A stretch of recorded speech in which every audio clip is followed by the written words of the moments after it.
اس لیے میرے عزیزو عرض کرتا ہوں خدا کے واسطے چھوڑ دو نفرتوں کی آگ جلانا. یہ آگ ہمارے بازاروں میں جلی, ہماری چائے والے ہوٹلوں پہ چلی, پھر یہ آہستہ آہستہ ہمارے گھروں میں آئی, پھر دلوں کے اندر آئی, پھر مسجدوں کے اندر آئی. یہ ایسی بھیانک آگ تھی, اس کے سیک نے نبی کے منبر کو بھی متاثر کر دیا, محراب کو بھی متاثر کر دیا. اس آگ سے اٹھنے والے دھوئے نے لوگوں کے دلوں کے اندر پھاڑ پیدا کر کے رکھ دیے. زندگی گزر گئی, منبر پر بیٹھنے والے بدلتے رہے, بیٹھنے والے کے سامنے والے بدلتے رہے. لوگ مر مر کے بچ گئے, بچ بچ کے مر گئے. لیکن مکے کے در یتیم کون ہے, کیا ہے, آج تک کلمہ پڑھنے والوں کو یہ سمجھ ہی نہیں آیا ہے. لڑ رہے, کوئی نور و بشر کے جھگڑے, کوئی حاضر و ناظر کے جھگڑے, کوئی عالم الغیب کے جھگڑے. اللہ نے فرمایا ان پر تو میں نے پردے ڈال کے والضحیٰ کا چہرہ بنایا. لقد کان لکم فی رسول اللہ اسوۃ حسنہ, اس کے قدموں کی دھول کو تو میں نے جنت کا رستہ بنایا ہے. تھکے نہیں لڑ کے ابھی تک یار, ابھی تک نہیں تھکے. اور آگے بھی عزم اچھے نہیں ہیں, آگے بھی ارادے اچھے نہیں. بتاؤ میرے یارو, کوئی اس منبر کا تقاضا تھوڑی ہے ساری زندگی جوں کر کے اٹھاؤ. تلوار میرے نبی نے ہاتھ میں پکڑی ہے, لیکن دکھاؤ تو صحیح نبی نے کسی پر تلوار اٹھائی ہو. وہ محسن انسانیت جو جہاد میں لے کے جا رہا ہے, اسلام کی سربلندی کے لیے لے کے جا رہا ہے, کہہ رہا خبردار کسی بچے پر تلوار نہیں اٹھانی, کسی عورت پر تلوار نہیں اٹھانی, کسی معذور پر تلوار نہیں اٹھانی, کسی بیمار پر تلوار نہیں اٹھانی. اس تلوار کا تعلق مصطفیٰ کے ہاتھ سے ہے. اللہ اکبر, مصطفیٰ ان ہاتھوں سے حق چھیننے نہیں آیا بلکہ حق دینے کے لیے آیا. لاؤ غلامی ایسی. جتنے باطل مذہب ہے, آؤ آپ کی اس جامع مسجد میں بیٹھ کر ان کو چیلنج ہے میڈیا کے ذریعے, لاؤ اپنے نبی کی کامل زندگی, جس نبی کا تم کلمہ پڑھتے ہو. نہ لائے ہیں, نہ لا سکیں گے, نہ لے کے آ سکتے ہیں. ہمیں ہمارے بچے کو بھی دعوت دو, خدا کی قسم ہم تمہیں اپنے نبی کی کامل زندگی دکھائیں گے. پھر زندگی کے نیچے جو سطر لکھی ہوگی اس پہ لکھا ہوگا لقد کان لکم فی رسول اللہ اسوۃ حسنہ. بچپن دیکھنا ہو کتاب قرآن کھول کے دیکھو, لڑکپن دیکھنا ہو قرآن کھول کے دیکھو, جوانی دیکھنی ہو قرآن کھول کے دیکھو, بچوں کا باپ قرآن کھول کے دیکھو, عورتوں کا شوہر قرآن کھول کے. آؤ تو صحیح ذرا. ہمارے نبی نے 11 شادیاں کیوں کی؟ دو جواب. 11 گھر بسائے حضور نے. آج باطل یہودی نصرانی کہتے تو نبی بیاہ کرنا ہے, کہ کلمہ دعوت دینا ہے. دو جواب. آپ کیا کرتے ہو؟ میں بی ایس سی کر رہا ہوں. آپ کیا کہ ایم ایس سی کر رہا ہوں. بی اے کا امتحان دیا جی, میں 13ویں جماعت ہے جانی, میں نے الیکٹرک پہ پتہ نہیں, پتہ ہمیں تو وہ نام ہی نہیں آتے جس میں تم نے ڈپلومے کر رکھے. دو جواب ہمارے نبی کی 11 شادی. اسی لیے کہتے ہو خدا کے واسطے ذرا مدارس دینیا میں آ جاؤ. یہ تعلیم القرآن لبنین والبنات, آؤ تو صحیح. یہاں تمہیں قرآن بھی ملے گا, بہاریں بھی ملے گی, مصطفیٰ کی سیرت بھی ملے گی, اللہ کی محبت بھی ملے گی. 11 شادیاں رحمت دو عالم صلی اللہ تعالی علیہ وسلم نے کی. عیسیٰ علیہ السلام کی کامل زندگی کوئی نہیں. عیسیٰ علیہ السلام پر موت نہیں آئی, کامل زندگی نہیں. ہمارے نبی پر موت والا عمل گزر گیا. لیکن انک میت و انہم میتون, تیرا میرا مرنا اور ہے, حضور علیہ السلام کا دنیا سے جانا اور ہے. ایسے ہی کہ نہیں؟ 11 شادیاں مدنی کریم علیہ السلام کی یہ سیرت کا حصہ ہے. اور ہمارے نبی نے 11 شادیاں کیوں کی؟ دو جواب. انسان شادی کتنے قسم کی عورت سے کرتا ہے؟ 4 کہ 2؟ 4 سے 2 3 5 کتنی اس کی؟ انسان 11 قسم کی عورتوں سے شادی کرتا ہے. حضور نے بھی 11 قسم کی عورتوں سے شادی کی. 11 قسم کی عورتوں میں کون؟ کواری, مطلقہ, بیوہ. کواری عورت جدا بیاہ کدے نہ ہویا ہوئے, مطلقہ جس کو ہو گیا اور طلاق ہو گئی ہو, بیوہ جس کی ہو گئی اور اس کا شوہر فوت ہو گیا ہو. یہ 3 عورتیں ہیں, ان سے کرتے ہیں نا. اپنوں میں سے کرے گا یا غیروں میں سے کرے گا؟ کتنی ہو گئی؟ 3 تے 2. اپنے سے بڑی عمر میں کرے گا یا اپنے سے چھوٹی عمر سے کرے گا؟ کتنی ہو گئی؟ امیر میں کرے گا یا غریب میں کرے گا؟ مسلمانوں میں کرے گا یا کافروں کو مسلمان بنا کے ان سے کرے گا؟ کہ نہیں ہوئی؟ حضور علیہ السلام نے ان 11 قسم کی عورتوں سے شادی کر کے بتلایا، او لوگو اگر بڑی عمر کی عورت سے شادی کرنا پڑ جائے تو مجھے خدیجہ کے گھر میں دیکھ لینا، اگر چھوٹی عمر کی عورت سے شادی کرنی پڑ جائے تو عائشہ کو میں محمد کے بسترے کے اوپر دیکھ لینا، اگر امیر عورت سے شادی کرنا پڑ جائے تو صفیہ جو خیبر میں جس کا نکاح ہوا، جس کا حق مہر 125 اوقیہ سونا آج کے دور میں کروڑوں روپیہ، اور میں اس سے دیکھ لینا، اگر غریب بڑی عورت سے شادی کرنا پڑ جائے تو جویریہ کو دیکھ لینا۔ 11 قسم کی عورتوں کے گھر بات فرمائے اے نہ ہوئے بیوہ گھر دے اندر لے آؤ۔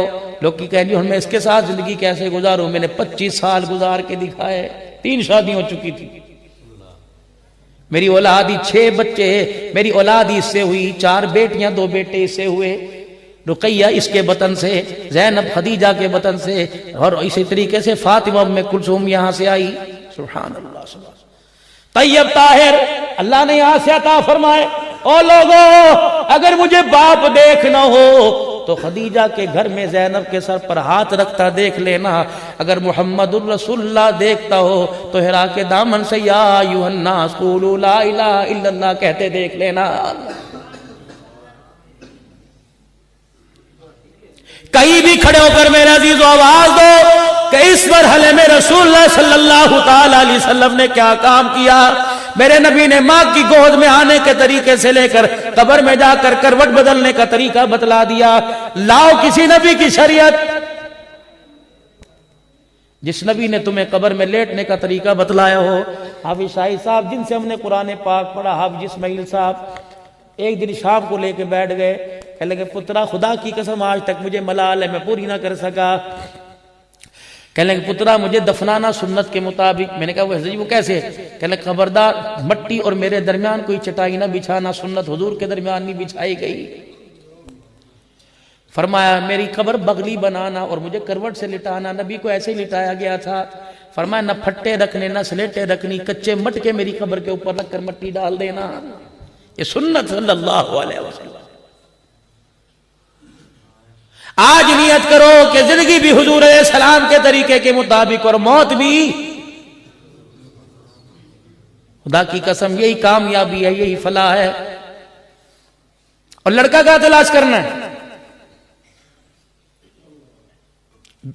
یار، بچی دا مستقبل سوچنا ہے، ایسا رشتہ دس کہ ساڈی بچی سکون نہ رہے، ایسے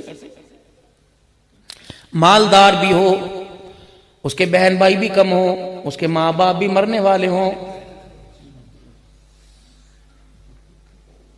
اے اپنی بچی دا چنگا سوچ جا۔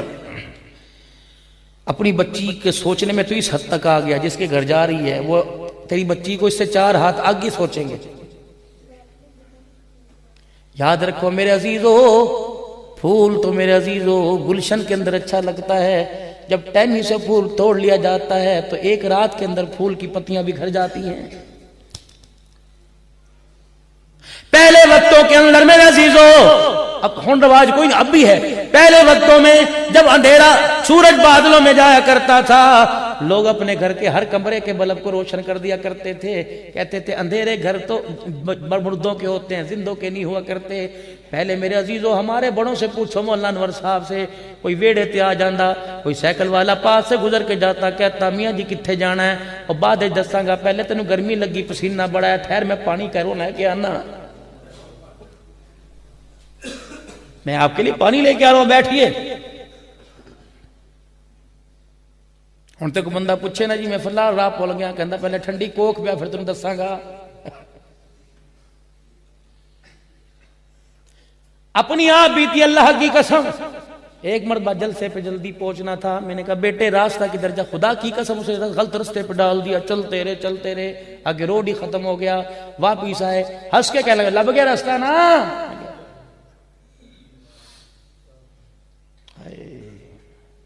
میرا نبی تو بھٹکے ہوں کو سیدھے رستے پر ڈالنے آیا تھا۔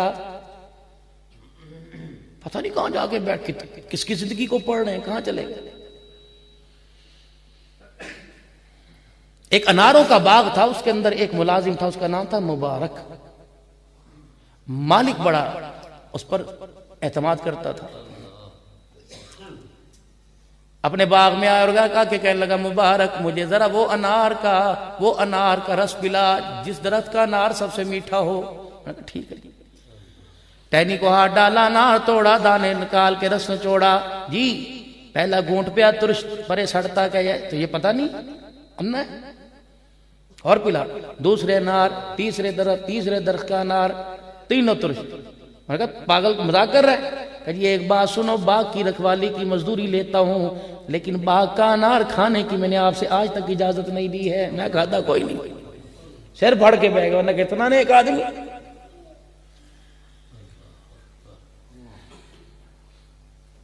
مشورہ پھر عقل مند آدمی سے لینا چاہیے۔ اے میری گلہ تو اوپری نہیں لگ رہی کچھ کہ کیا تقریر لے گی، یہ سیرت ہے، یہی سیرت ہے بھائی، سے کوئی نہیں اٹھاتا۔ انہوں نے کہا سمجھدار بندہ ہے، مشورہ دے، کردہ مشورہ ہے، اور ہر ایک سے گھر کا مشورہ نہ لیا کرو، ہر ایک کیا کہ اپنے گھر کا رونا رہا کرو۔ تو مذاق بنا رہے ہو اپنے گھر کا۔ اور ایک لوگ کہہ رہے بچہ مکہ نہیں مندہ، وہ کہہ رہے لٹے یار یہ میرے نہ پکی کردہ بچہ، تیرا کہنا کوئی نہیں مندہ۔ خبردار، ہمارا کام ہے راتوں کو رونا یاد دل بھر میں، ہماری نیند ہے محو خیال یار ہو جانا۔ اس کے آگے رو جو آنسوؤں کا مول ڈالتا ہے، ان کے آگے کیوں رو رہا ہے جو آنسوؤں کا مذاق اڑاتے ہیں، وہ تھے رو جاتا ہے۔ کہ عقل مند آدمی ہے جو مزدوری لیتا ہے، میرے باغ کے انار کا، میرے باغ کے درخت کا انار کا دانہ نہیں کھایا، میں مجھے مشورہ بتا۔ انہوں نے کہا کی جی؟ انہوں نے کہا مشورہ بتا، مشورہ لینا چاہتا ہوں، بیٹی جوان ہے، کہاں رشتہ تلاش کروں؟ انہوں نے کہا 3 آپشن ہے، اگر تُنے خوبصورت دیکھ، اگر مالدار دیکھنا ہے تو یہودیوں میں تلاش کر لے، اگر تُنے حسن و جمال والا دیکھنا ہے تو عیسائیوں میں تلاش، نصرانیوں میں دیکھ لے، اگر تُنے تقوی پرہیزگاری والا دیکھنا ہے تو محمد الرسول اللہ کی امت کے اندر تلاش کر لے۔ اٹھا وہاں سے گھر گیا اور بیوی کو جا کے کہنے لگا میرے آج مجھے اپنے نصیبے میری پگڑی تے آج میں نے فخر ہو رہا ہے۔ بچی کے سر پہ ہاتھ رکھ کے کہنے لگا واہ بچی، اللہ اکبر، نہ مشقت نہ ہنگ نہ رنگ پھٹکری لگی، رنگ چوکا چڑھ گیا۔ ابو کیا ہوا؟ اور میں ایسا انتخاب کر کے آیا ہوں، دنیا ترستی رہے گی، تیرے جیسا شوہر نہیں پا سکے گی۔ کون؟ کہڑا چودھری؟ انہوں نے کہا چودھری کوئی نہیں، وہ جو میرے باغ کا مالی ہے۔ بیوی کہنے لگی انتخاب، بسم اللہ توکلت علی اللہ۔ میں نہیں کہتی میں اپنے گھر دینی، اپنے بھرا نوں دینی، اپنی بہن نوں دینی، نہ جتھے تسی باپ ہو، آپ کا درجہ میرے زیادہ ہے، میرے قدموں میں جنت، تیرے ہاتھوں میں دعاؤں کی قبولیت ہے۔ مرد اور ٹھیک ہے کر دے۔ باپ اپنی بچیوں کے بارے میں برا نہیں سوچا کرتے، کر۔ عبداللہ، اللہ اکبر، پھر مبارک سے شادی ہو گئی، سال کے بعد بچہ پیدا ہوا جس کا نام عبداللہ رکھا، نام عبداللہ بن مبارک۔ امام المحدثین بنا کون تھا؟ جو امام بخاری کے استاد کا بھی استاد بن گیا تھا۔